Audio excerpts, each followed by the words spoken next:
देख सकते हैं कराची हुमायूं चौरंगी का मकाम है। यहाँ पर कारकुन जो है बाहर निकल गई रोड पे और पुलिस जो है अपनी कारकर्दगी दिखा रही है, मगर यहाँ पर बताया जाए कारकुन जो है रोड पर आ गई है।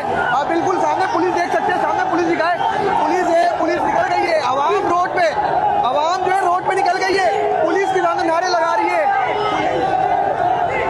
पुलिस देख सकते हैं नारे लगा रही है, नारे लगाते हुए आगे भाग रही है, जलसा गाह की तरफ भाग रही है, जलसा गाह की तरफ भाग रही है, आवाम से